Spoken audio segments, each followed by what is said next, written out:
இன்றைக்கு இந்த ஜெபத்துல நீங்க யாராவது ஒருத்தர் காயங்களை உங்களுக்கு கையாள தெரியாம இருக்கலாம்.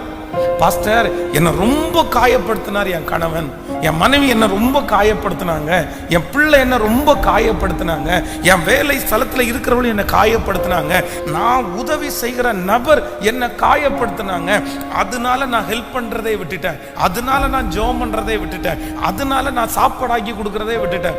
சிலர் தங்களுடைய மனதிலே காயப்பட்ட உடனேயே அவர்களுடைய கேரக்டரையே அவங்க சேஞ்ச் பண்ணிடுறாங்க.